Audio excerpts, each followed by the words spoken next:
Yeah, just really the details of it. We on the first screen early where we threw it out there to Travis. Justin Ross missed his block.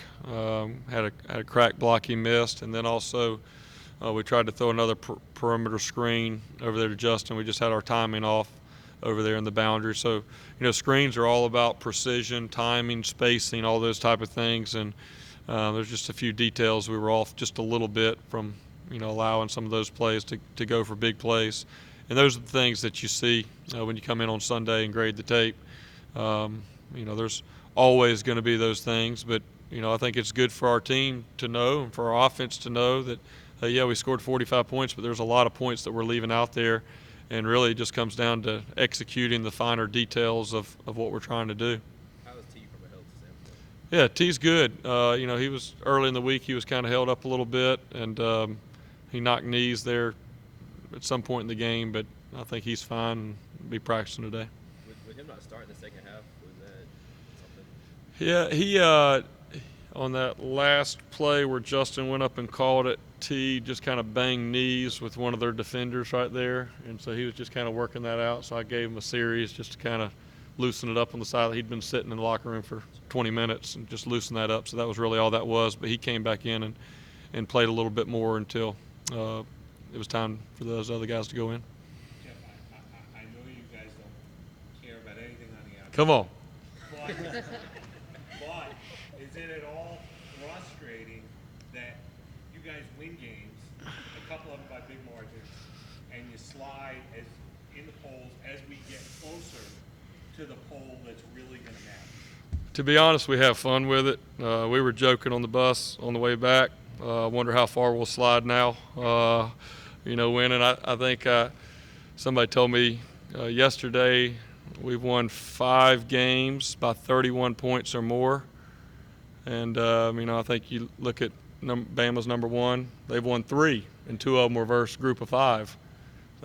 It's not really the rhetoric that we're seeing out there. I think it's just natural when you've won as many games as we've won. I can remember, as a college football fan, that gets old at some point whenever somebody else is winning that much. And so it's just natural. For us, really we just kind of laugh about it and joke around about it. Somebody was saying the other day, if we keep winning at this rate, we'll be out of the top 10 by December, And so it's really something we just kind of laugh about a little bit. But truthfully, what we know is we've been here before. We trust our plan. We trust our preparation, and that if we just stay focused and locked in, keep 2 hands on the wheel, and focus on what matters. Is going 1-0 this week. Winning our division is our next goal. It's worked out for us every year that we've been able to stay focused on that, and so we really have zero concern that it won't work out this year if we stay focused.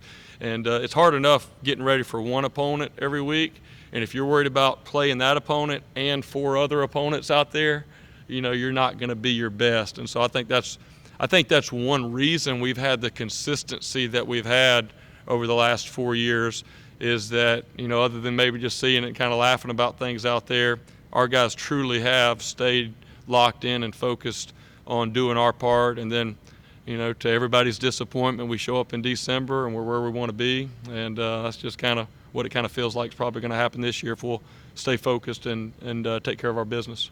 Given that as coaches, you like to have the chip on the shoulder of your players, do everything you can to keep it.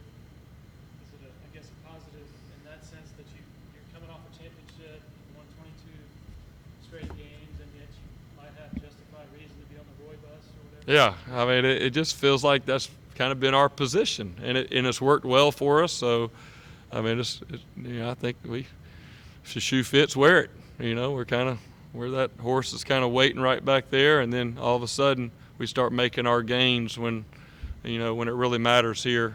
We get into that championship phase, and so it's really not something that's talked about a whole lot. Our guys know. We got a lot of guys. We do have a young team. We got some new guys we got to educate and keep them kind of informed on what really matters. But we also have a lot of experienced guys that know that, if we'll stay locked into our formula and stay focused, that, we're going to have a great chance to be where we want to be at the end. You guys went 4 wide on that drive before half. I don't know how many times you guys have gone to that set this year. Is that something just completely situational? Yeah, we've done a little bit more 4 wides this year at certain times, third down especially, when most times people know you're going to throw it, and then especially in 2-minute situations, we've kind of done that. So that was more of a situational deal, being there in 2 minute. And then we had a few other plays in the game maybe where we were in some 4 wides, running some draws and some different things as well. It was good to be able to go out and execute that. I mean, it's talked about a lot. That last drive before halftime is a very important drive, and there's a big momentum swing from them being down there, having a chance to score, to us being able to go score and then get the ball back and hopefully take over in the third quarter.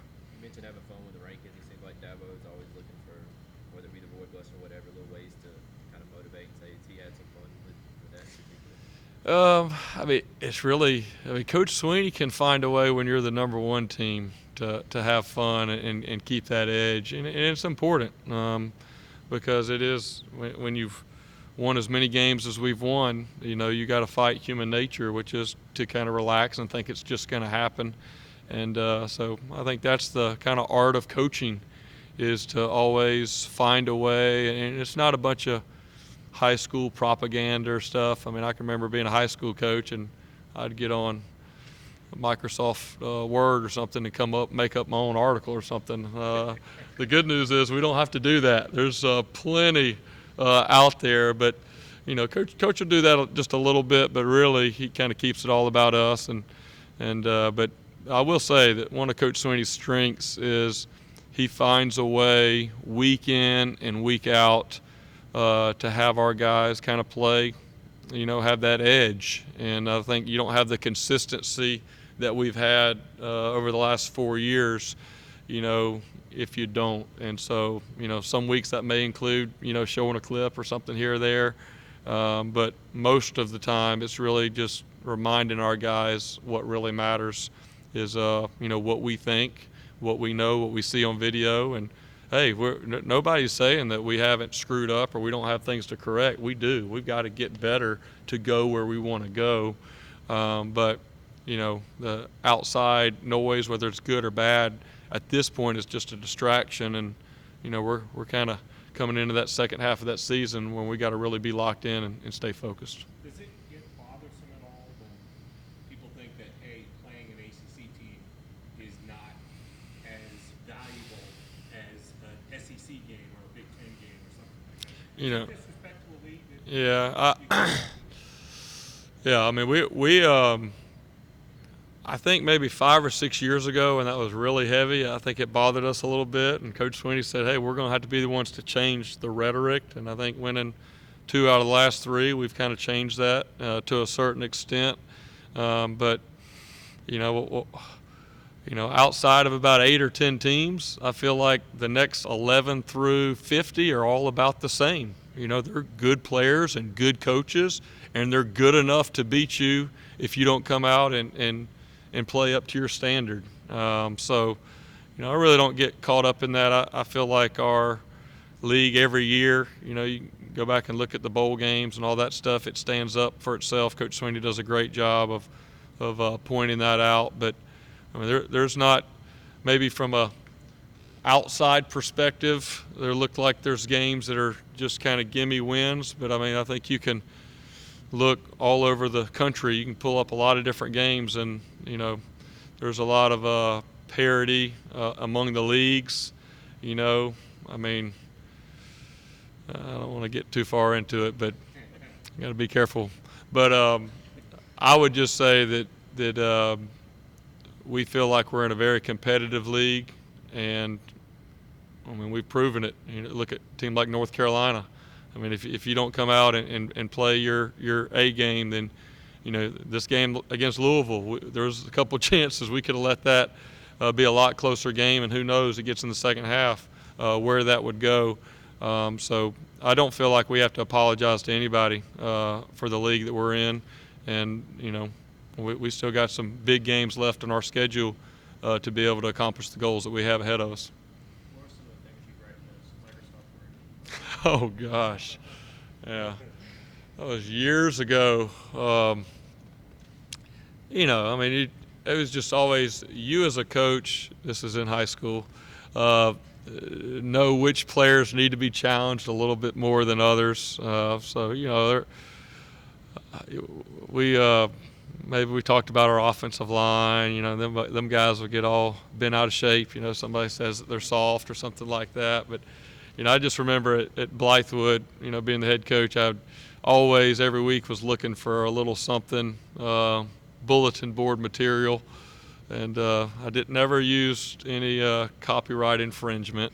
I will say that. For whatever reason, it was always kind of cut off on what I cut out for my little article that I used. But I just laugh at it now because of all the media and all the access that we have. I mean, it doesn't matter who you are. You can find somebody that's, taking a shot at some of your guys. And so it's really easy to find that. And, it's just a balance as a coach of, using a little bit of that maybe to kind of keep your guys fired up and going, but at the same time reminding them that it's really not about the outside noise, and it's really just about our focus, and we're a good enough team that if we stay locked in and worry about improving each week, then everything will take care of itself. Some of your former players from Blythewood know you. Yeah, I'm sure they